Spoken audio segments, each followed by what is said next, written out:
Cabinet disturb ಆಗುತ್ತಾ ಅಲ್ಲ, ಹೋಗಿದ್ದಾರೆ, ಚರ್ಚೆ ಮಾಡಿ ಹೈಕಮಾಂಡ್ನವರು ಅನುಮತಿ ಕೊಟ್ರೆ ಮಾಡ್ತಾರೆ. ಬರಗಾಲ ಅನೌನ್ಸ್ ಆಯ್ತು ಅಂದ್ರೆ ರಾಜ್ಯದ ರೈತರಿಗೆ ಯಾವ ತರ ಅನುಕೂಲ ಆಗುತ್ತೆ ಸರ್? ಅದಕ್ಕೇನು ಕೆಲವೆಲ್ಲ ಇನ್ನೂ ನಾವು ಡಿಸೈಡ್ ಮಾಡಿಲ್ಲ.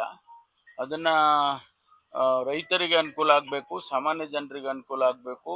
ಆಮೇಲೆ ಯಾರು ಕಾಮಗಾರಿಗಳಿಲ್ಲ ಅಂತೇಳಿ ಗುಳೆ ಹೋಗ್ತಾರಲ್ಲ, ಕೂಲಿ ಮಾಡೋರೆಲ್ಲ ಊರು ಬಿಡ್ತಾರೆ, ಅವರಿಗೆ ಅನುಕೂಲ ಆಗಬೇಕು. ಇವೆಲ್ಲ ಮನಸ್ಸಲ್ಲಿ ಇಟ್ಕೊಂಡು ನಾವು ತೀರ್ಮಾನಗಳನ್ನು ಮಾಡ್ತೀವಿ. ಆಗಸ್ಟ್ 6ರಿಂದ ಅಧಿವೇಶನ ಇದೆ, ವಿಸ್ತರಣೆ ಆಗ್ಲೇಬೇಕಾದಂತ ಅನಿವಾರ್ಯತೆ ಇದೆ, ಆಗುತ್ತಾ ಶುಕ್ರವಾರದೊಳಗಡೆ? ಅಲ್ಲ, ಅವರು ಇವತ್ತೇನೋ ಚರ್ಚೆ ಮಾಡಿ ಹೈಕಮಾಂಡ್ನವರು ಅನುಮತಿಯನ್ನು ಕೊಟ್ಟರೆ ಇಮಿಡಿಯೇಟ್ ಆಗಿ ಆಗುತ್ತೆ. ಅಲ್ಲಿ ಎಸ್ ಅಂದ ತಕ್ಷಣ ಲಿಸ್ಟು ಕ್ಲಿಯರ್ ಆದ ತಕ್ಷಣ ಇಲ್ಲಿ ಗವರ್ನರ್ಗೆ ಅವ್ರ ಸಮಯ ನೋಡಿಕೊಂಡು ತಿಳಿಸ್ತಾರೆ. ಅವರು ಕೆಲವು ಮಾನದಂಡಗಳನ್ನ ಚರ್ಚೆ ಮಾಡ್ತಾ ಇದ್ದಾರೆ ಅಂತ ಕೇಳಿದ್ದೇನೆ ನಾನು. ಅದರಲ್ಲಿ ಯುವಕರಿಗೆ ಹೆಚ್ಚು ಪ್ರಾತಿನಿಧ್ಯ ಕೊಡಬೇಕು ಅನ್ನೋದು ಕೂಡ ಒಂದು ಅಂಶ.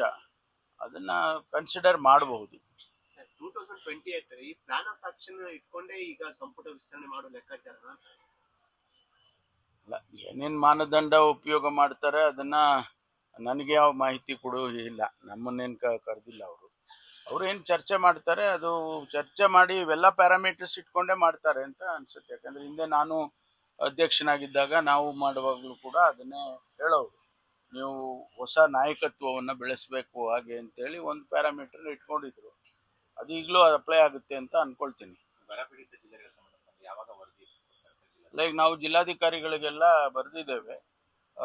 ನಾವು ಈಗ ಗ್ರೌಂಡ್ ಟ್ರೂತಿಂಗ್ ಮಾಡಬೇಕು, ಅಂದರೆ ಎಲ್ಲ ತಾಲೂಕುಗಳು ಎಲ್ಲಿ ಬರ ಇದೆ ಅನ್ನೋ ಫ್ಯಾಕ್ಚುಯಲ್ಸ್ ಏನಿದೆ ಅನ್ನೋದನ್ನ ಅವರು ಗ್ರೌಂಡ್ ಟ್ರೂತಿಂಗ್ ಮಾಡಿ ಅಂತೇಳಿ ಆದೇಶ ಮಾಡ್ತಾ ಇದ್ದೀವಿ. ಅದಾದಮೇಲೆ ಗೊತ್ತಾಗುತ್ತೆ ಯಾವ ತಾಲೂಕಿನಲ್ಲಿ. ರಾಜ್ಯ ಸರ್ಕಾರದ ಬಳಿ ಹಣ ಇಲ್ಲ ಅಂತ ಬಿಜೆಪಿ ಆರೋಪ. ನಾವೀಗಾಗಲೇ ನೋಡಿ ಕುಡಿಯೋ ನೀರಿಗೆ 5 ಕೋಟಿ ರೂಪಾಯಿ ಬಿಡುಗಡೆ ಮಾಡಿದ್ದೀವಿ.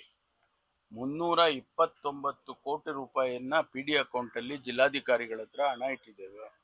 ಆಮೇಲೆ 1 ಕೋಟಿ ರೂಪಾಯಿ ಪ್ರತಿಯೊಂದು ತಾಲೂಕಿಗೆ, ಪ್ರತಿಯೊಂದು ಅಸೆಂಬ್ಲಿ ಕ್ಷೇತ್ರಕ್ಕೆ 1 ಕೋಟಿ ರೂಪಾಯಿ ಈ ಬರಕ್ಕೋಸ್ಕರನೇ ಅಂತ ಹೇಳಿ ಪ್ರಕಟಣೆ ಮಾಡಿದ್ದೇವೆ, ಮುಖ್ಯಮಂತ್ರಿಗಳೇ ಮಾಡಿದ್ದಾರೆ. ಇದು ಎಲ್ಲ ಹಣ ಇಲ್ಲದೆ ಇದ್ರೆ ಮಾಡೋಕ್ಕಾಗುತ್ತಾ?